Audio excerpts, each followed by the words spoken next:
오늘은 이제 뒤에 은혜로운 간증의 시간이 있습니다. 그래서 은혜는 그때 많이 받으시리라고 믿고요. 설교는 최대한 짧게 하도록 그렇게 하겠습니다. 우리가 지금 캘리포니아에 살고 있잖아요. 캘리포니아를 대표하는 프랜차이즈 식당 하면 번뜩 떠오르는 것이 인앤아웃을 우리가 생각할 수 있겠죠. 다른 타주에서 여행을 오거나 한국에서 여행을 오는 사람들이 여행의 코스로 꼭 들리는 곳이 인앤아웃이라고 합니다.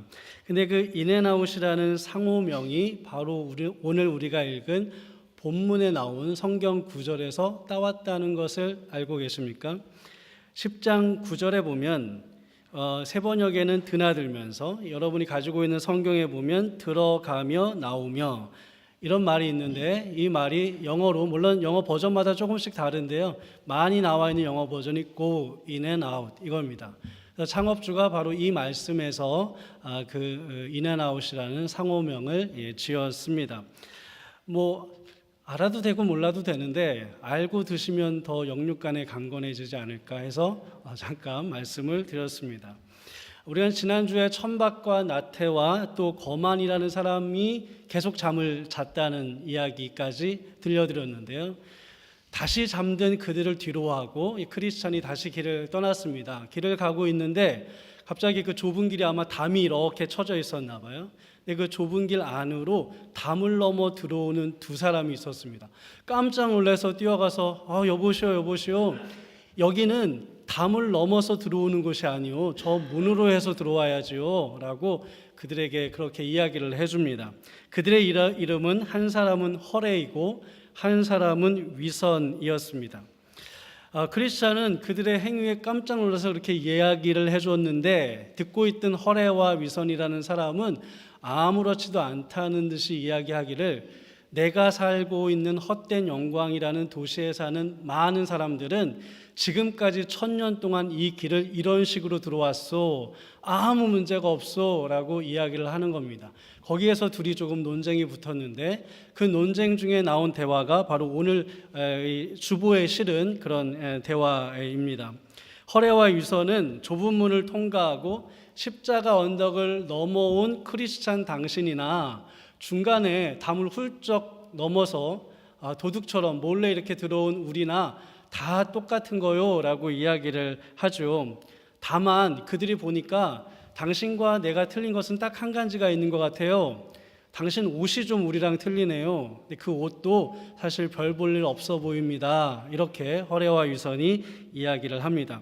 그러자 이에 대해서 크리스천이 자기와 그들이 명백하게 다른 세 가지 차이점이 있음을 그들에게 대답해 주는 것을 제가 주보에 실어 놓았습니다. 세 가지를 말하는데요. 첫째는 허레와 위선이 조롱하듯이 그 당신 옷이 조금 틀린데 그것도 별 볼 일 없소 이렇게 말했던 그 옷은 어떤 옷이냐면, 하나님께서 친히 나의 죄와 허물을 덮어주시려고 입혀주신 칭의의 옷, 구원의 옷이다 라고 말을 합니다. 여러분, 우리가 아담과 하와 이야기 잘 아시죠? 아담과 하와 이야기는 예수 믿는 사람이나 교회 안 다니는 사람이나 다 잘 알고 있는 이야기입니다. 그 아담과 하와 이야기에서 굉장히 비극적인 한 장면이 있죠. 가장 비극적인 장면, 어떤 장면이라고 생각하세요? 온 인류의 비극을 보여주는 한 장면, 아담과 하와가 에덴 동산에서 쫓겨나는 그 장면이 그 아담과 하와 이야기에서 사실 가장 비극적인 장면입니다. 그러나 동시에 그 장면은 굉장히 은혜롭고 감동이 넘치는 장면이기도 합니다. 그래서 저는 이제 성화를 좋아하니까 이게 그림을 보다 보면 그 장면을 아주 비극적으로 그린 화가들이 있고 그 장면을 아주 은혜롭게 그린 화가들이 있습니다. 비극적인 장면이라 하면 쫓겨나니까 비극적인 것이죠. 자신의 그 벗은 알몸을 가리고자 무던무던히 애쓰는데 다 가리지 못해서 얼굴에 괴로움이 가득한 그 모습으로 쫓겨나는 장면을 그린 것입니다. 그건 굉장히 비극적인 장면이죠. 근데 은혜롭게 그린 사람들은 어떤 장면에 포커스를 맞추냐 하면, 그렇게 쫓겨나는, 그래서 이제 낙원을 읽은 신락원에서 살아가는 그들을 위해서 하나님께서 친히 옷을 지어서 그들의 허물을 덮어주시는 모습에 포커스를 맞춰서 그림을 그립니다. 하나님께서 죄로 인해서 부끄러움을 알게 된 그들에게 친히 옷을 만들어서 입혀주심으로 그들의 허물을 사랑으로 덮어주시는 겁니다. 크리스천은 하나님이 입혀주신 옷을 통해 나의 모든 허물을 덮어주시는 하나님의 그 무한하신 은혜와 사랑을 알게 되었던 것이죠. 그래서 그 옷은 매우 중요한 옷입니다. 또한 그 옷은 어떤 옷을 생각나게 하냐 하면 우리가 전에도 살펴보았듯이 돌아온 탕자의 옷을 생각나게 하는 거죠. 누더기의 모습으로 아버지께 돌아왔지만 야단치지 않고 혼내지 않고 그 누더기 옷을 다 벗기시고 자기 집에 있는 가장 좋은 자신의 옷으로 입혀주심으로 너는 내 아들이다 라는 그의 신분을 회복시켜주는 그러한 옷의 상징이었습니다. 그러니까 크리스천은 그 옷을 통해서 자신이 하나님의 아들이 되었음을 깨닫게 된 것이죠. 그 옷은 그렇게 중요한 옷입니다. 그러니까 이 크리스천이 그들에게 말하기를 내가 이 옷을 입고 이 길의 끝에 있는 천성에 다다랐을 때에 그 천성의 주인이 내 이 옷을 기억하여 나를 안아주시는 모습을 생각할 때마다 나는 너무 힘이 납니다 라는 이야기를, 그런 고백을 하죠. 둘째로 허례와 위선은 알아차리지 못했지만, 허례와 위선은 한 가지만 보거든요. 차이점을.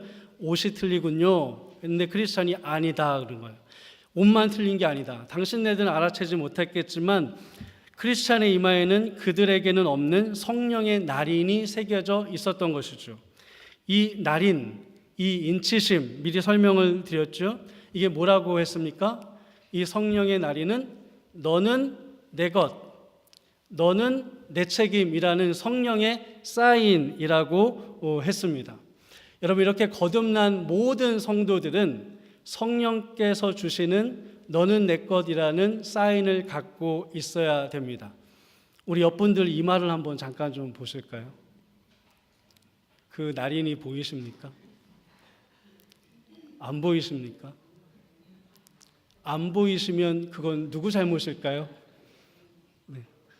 네, 안 보이면 둘 중에 하나는 꼭 잘못입니다. 둘 다 잘못이거나 둘 중에 하나는 잘못이거나. 성령의 인치심, 날인은 우리가 하나님의 소유이고 하나님의 책임과 보호 아래에 있는 존재임을 알려주는 것이죠. 그러니 이게 있고 없고는 아주 사소한 차이가 아니라 굉장히 큰 차이가 되는 겁니다. 셋째로 크리스천은 십자가 언덕에서 자기는 두루마리를 하나 받았다는 거예요. 그래서 자기 품에는 이 두루마리가 있다는 겁니다. 이 두루마리를 가지고 길을 걸어갈 때마다 중간중간 펴볼 때마다 자기는 얼마나 이게 위안이 되고 힘이 되고 격려가 되고 능력이 되는지 모른다, 이렇게 말을 하죠. 이 두루마리가 뭔가요? 하나님의 말씀이죠. 여러분, 우리 교회 달력 다 연초에 나눠드렸지 않습니까? 그 달력에 매달 보면 성경의 말씀이 크게 쓰여져 있지 않아요? 그 성경의 말씀도 매달 좀 보셔야 됩니다. 이 4월 달에 쓰여져 있는 성경 말씀은 어떤 말씀인지 좀 보셨습니까? 네, 달력 볼 때마다 노는 날만 체크하지 마시고 이렇게 무슨 말씀이 쓰여져 있나 이것도 잘 체크해 보십시오. 4월 달에는 골로새서 4장 16절의 말씀, 3장 16절의 말씀이 쓰여져 있습니다. 이렇게 시작을 합니다. 그리스도의 말씀이 여러분 가운데 풍성히 살아있게 하십시오. 그리스도의 말씀이 여러분 가운데 풍성히 살아있게 하십시오. 말씀이 우리 안에서 살아 역사해야 우리는 살아있는 그리스도인이 되는 겁니다. 우리 안에 말씀이 죽으면 우리의 영이 죽습니다. 그래서 우리는 매일 말씀을 사모하고 말씀을 읽고 말씀을 묵상하며 그리스도를 우리 안에 모셔야 되는 거예요. 그렇게 말씀이 우리 안에 풍성해야 됩니다. 크리스천이 말한 이 세 가지의 차이는 결국 보면 세 가지의 차이가 아니라 딱 한 가지의 차이입니다. 무슨 차이인가? 예수 그리스도라는 문을 통하여 이 길로 걸어왔는가? 아니면 예수 그리스도라는 문을 통하지 않고도 신앙의 길로 들어왔는가? 이거에 대한 차이였습니다. 허례와 위선은 당신과 나는 똑같소라고 이야기하면서 계속 강조하는 게 있었습니다. 규례, 전통, 율법. 이것을 계속 강조합니다. 우리 율법 지킵니다. 우리도 규례가 있습니다. 우리도 관습이 있습니다. 우리도 전통이 있습니다. 그래서 나와 당신은 똑같은 것입니다. 그러나 율법과 도덕과 규례와 전통을 지켜서 구원의 문에 이르는 것이 아니라 좁은 문을 지나고 십자가의 언덕을 거쳐서 거듭남의 은혜를 입고 우리는 비로소 구원의 문에 이르게 되는 것입니다. 오늘 말씀처럼 우리는 모두 다 양이죠. 그리고 그리스도는 뭐라고 합니까? 그 양이 드나드는 문이라고 합니다. 그 문을 들면서 우리는 꼴을 먹게 되는 거예요. 우리의 문이 되신 그리스도를 여러분 꼭 만나십시오. 그 문을 거쳐야 우리는 진짜 순례자가 될 수 있습니다. 십자가의 은혜를 경험하여 거듭난 참된 그리스도인이 될 수 있는 겁니다. 그 문을 거치든 그 문을 거치지 않든 우리는 다 교회에 나올 수 있습니다. 그러나 그 문을 거친 사람, 예수 그리스도라는 문을 거치고 십자가의 언덕을 넘으면서 거듭남의 은혜를 체험한 사람만이 순례자가 될 수 있는 것이고요. 구원의 길에 완주할 수 있는 것입니다. 양의 문이 되신 그리스도를 통해서 구원의 새 옷을 입으시고 성령의 날인을 받고 말씀으로 충만해지시는 우리 모두가 되기를 주의 이름으로 간절히 축원드립니다. 기도하겠습니다.